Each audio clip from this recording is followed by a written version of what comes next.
defensa del agua, que es un recurso vital para todo el ser humano, que ya está escaseando en el mundo, debería ser un tema de preocupación para todos, y no solo para el mapuche, porque el agua es la base de la vida y todo el ser humano necesita del agua.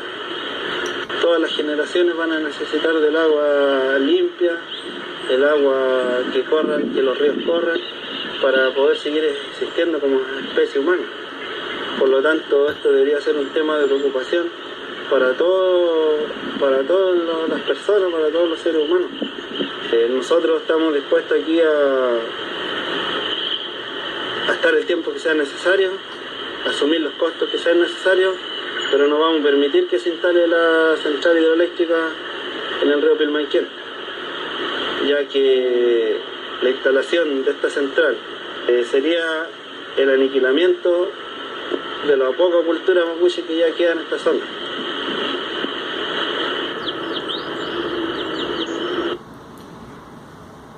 Bom dia, boa tarde, boa noite, amigos e amigas que vão seguindo os meus vídeos, do meu jeito de me expressar, do meu jeito de mostrar para vocês.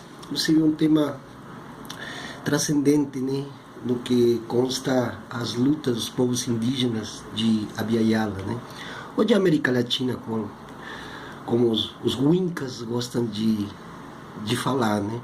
Wincas no sentido de não indígenas dentro do território do Estado-nação do Chile, né? Eu já vou fazer um vídeo para explicar a questão do Estado-nação, que é crucial para entender a divisão territorial que fizeram os brancos, principalmente desde o século XIX em adiante. Mas antes de continuar com o tema, eu gostaria de colocar com ênfase a importância da luta dos povos mapuches. Isso que vocês ouviram trata-se da luta dos povos mapuches, ou o Almapo, né? São os povos que são do grande estado araucano, né? Arauco, né? Como os espanhóis denominaram, né? Que está dividido em várias outras nações, povos, troncos linguísticos, né? E que também fazem parte do que hoje nós conhecemos como Argentina. Lembrando que a Cordilheira dos Andes nunca foi, para os povos mapuches, uma linha divisória territorial que impedisse algum tipo de comunicação, de intercâmbio, mensageiros, né? Nem sequer também de transposição de culturas, né? A cultura era uma só, cada um nos seus hábitos originais, logicamente, seu espaço, sua ambiência, né, que tem a ver com atmosfera, clima, qualidade da terra, né. O sol deste lado da cordilheira não é o mesmo sol do outro lado da cordilheira, principalmente no sentido Oceano Pacífico. As terras também têm propriedades químicas diferenciadas, né, em função dos movimentos das capas, das placas tectônicas, né, que estão por baixo da superfície e que fazem que consolide a terra, né, o solo, né, e onde nós vivemos, né. Mas a transcendência das lutas dos povos originários vem de uma questão que vai muito além da política, e principalmente da política partidária, ou daquela política movimentacional, aquela que organiza pessoas para um fim determinado, né, para uma luta determinada, né, ou de forma autônoma determinada. A luta dos povos indígenas tem a ver também com as lutas nas quais os povos não indígenas deveriam estar mais, digamos assim, eles deveriam endossar as fileiras das lutas de todos os povos de Abya Yala Pindorama. Porque vai, como eu já disse antes, vai muito além de uma política, de uma demanda que tem a ver expressamente com a questão política e jurídica. É uma demanda espiritual. O que quer dizer isso aqui? Nós estamos cofundando uma democracia mística, onde os elementos da natureza deixam de ser aquela coisa sacralizada, no sentido cristianocêntrico, e passe a ser materializada através das próprias necessidades que nós temos. Tendo em conta que necessidade é uma coisa e vontade, o desejo é outra coisa. Nós lutamos pelas necessidades vitais para a sobrevivência da espécie humana e de todo tipo de espécie que se movimente dentro do nosso planeta. Quando os povos não indígenas consigam entrar nas nossas lutas, eles vão perceber que, tal qual eu deixei na gravação, né, que a água é um elemento vital para a vida. A água não quer dizer somente as águas do rio Amazonas, as águas do rio de La Plata, das águas do rio Biobío, lá em Guarmapo. Não, tem a ver com a questão água, no sentido total. Sem água, a espécie morre. E mesmo que tenha água, se essa água está envenenada, não há possibilidade nenhuma de vida, nem de germinar uma semente, nem de plantar uma batata. Porque é uma água que já vem envenenada, que já tem um misto de componentes químicos que fazem com que nenhum tipo de vida consiga surgir daqueles elementos que estão aí depositados no que um dia foi uma água limpa, clara, transparente.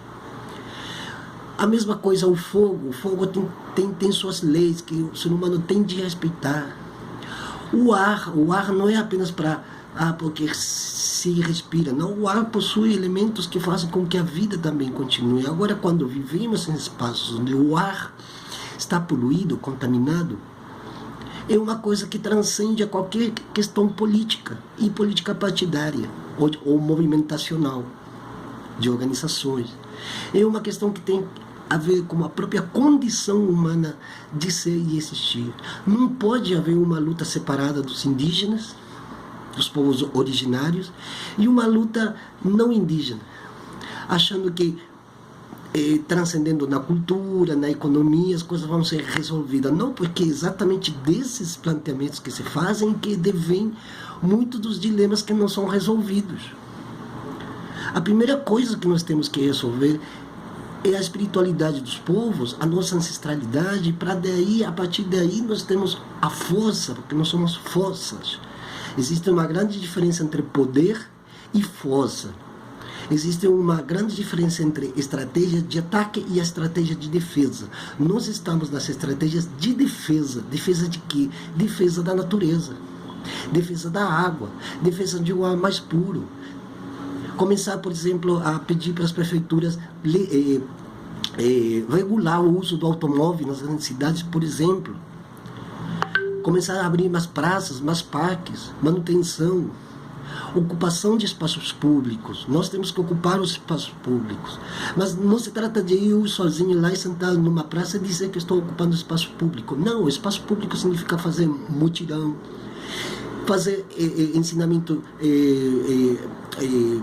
educar as pessoas no âmbito ecológico, que não tem que jogar lixo no mesmo lugar que ele frequenta, não pode, como eu vejo aqui nas praças, nos parques públicos, eu que estou em contexto urbano aqui em São Paulo. Então, a luta indígena, ela reúne, ela tem um conteúdo que, além de ser místico, no bom sentido da palavra, ou seja, não é aquele misticismo que está lá longe, né, aquela, parece uma metafísica greco-romana. Não. Aqui, os elementos estão aqui, do lado nosso, dentro de nós. Tanto é que, inclusive, nosso corpo precisa muito mais de água do que de alimentos. Nós somos 90% água. Que diz então o planeta inteiro? Então a água é um dos elementos principais que não tem que ser conveniado apenas por uma questão política, por uma questão legal, legítima. Não estou querendo dizer com isso que não devem ser contemplados, sim, mas tem que ser contemplado principalmente dentro do contexto de ser humano. Tem que estar contemplado como uma necessidade vital, como um espírito que faz com que a vida consiga se projetar. e não um sistema de morte como é o neoliberalismo, que quer acabar com tudo, que não está nem aí para as comunidades e nem sequer para a própria população não indígena. O neoliberalismo não ataca somente os povos indígenas, ela ataca todo o contexto em onde tem pessoas que já estão com sentimentos naturalizados de uma lógica civilizatória, que é uma lógica que promove a destruição em função do Deus mercado. O que era na Idade Média o Deus, aquela coisa divina, que somente tinha permissão ou permissividade através de uma bula papal, e que a partir daí se lhe dava a um rei o status de emissário de dentro do poder divino, como foi em todos os 13 séculos da Idade Média, e ainda nós hoje temos resquícios desse tipo de hierarquias. Assim, hoje se utiliza o mercado como o Deus absoluto, né? Em onde todas as nações regem, e o Estado tem que ser submisso às condições impostas por esse Deus. É uma questão religiosa. Por isso que existem textos que fazem uma crítica à teologia e à religião, para poder fazer a crítica, inclusive, à política e ao direito. Agora, se bem essas lutas também devem ser contempladas, mas a primeira é que a pessoa, cada ser humano, cada subjetividade deve ter em conta que se ela não defende os pressupostos iniciais para toda a possibilidade de vida, de convergência, de vida e de existência, é impossível que as outras lutas que estão levando possam vir a ser consideradas também pelos povos indígenas em função de um melhoramento das nossas sociedades. Tendo em conta que, inclusive, a palavra sociedade ela deve estar no banco dos réus, ela deve ser questionada, porque a comunidade ela é muito mais aberta do que uma sociedade. Duvido que todos os brasileiros se sentam sócios. Duvido que todos os latino-americanos se sentam sócios um do outro. E se são sócios, existe o reino da desconfiança e da competência. Porque se eu tenho um sócio, eu tenho que ser melhor do que ele, né? Porque isso aqui vira uma... a sociedade em si já como que denota um sentido de empresa. Assim como o Estado se transformou numa empresa. Assim como a escola hoje virou uma empresa. A saúde pública virou uma empresa. Virou algo privado. Não é algo público. Parques viraram empresas. A vida humana virou uma empresa para ser gestada. Por isso, gestor. Inclusive, o próprio presidente não é nem presidente, nem gestor ele é.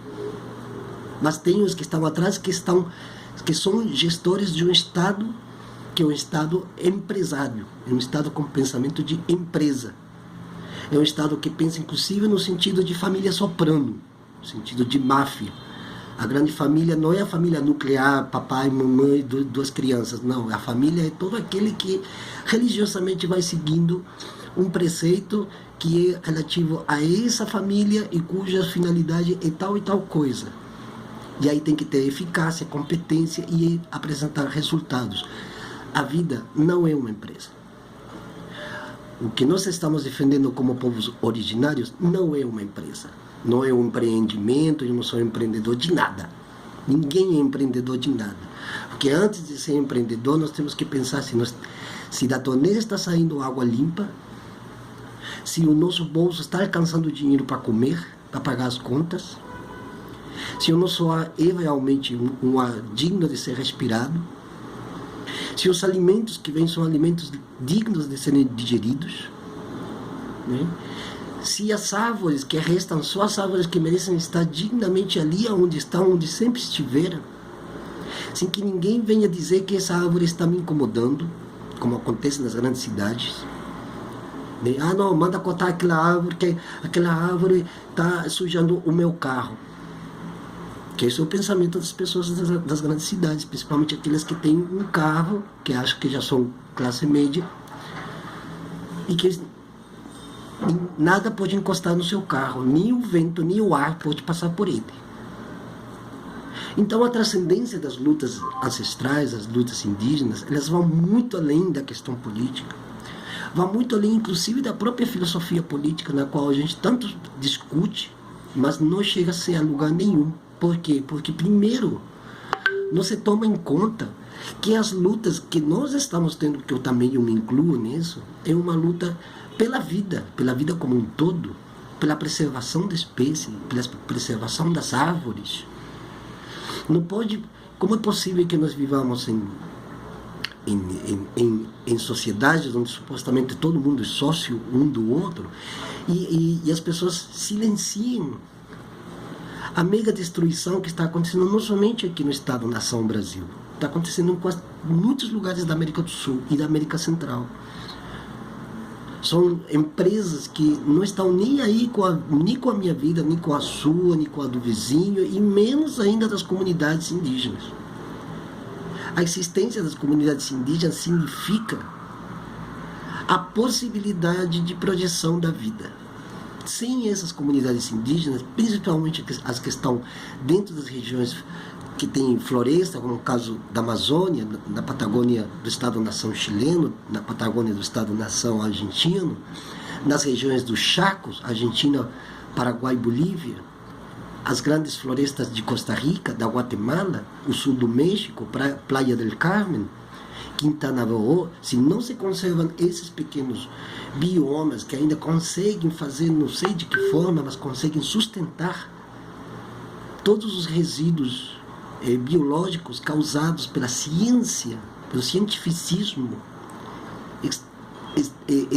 entranhadamente irracional dentro de uma racionalidade instrumental criada pelo cientificismo do século XIX em adiante, desde a Revolução Industrial principalmente.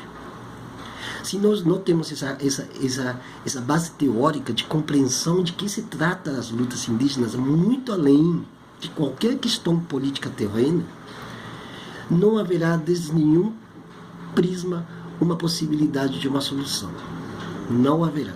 E aqui temos que colocar os povos indígenas, os povos não indígenas e toda uma gama de setores sociais identitários que também estão sofrendo direto ou indiretamente com a devastação da Amazônia principalmente e de outros pontos geográficos, inclusive do planeta.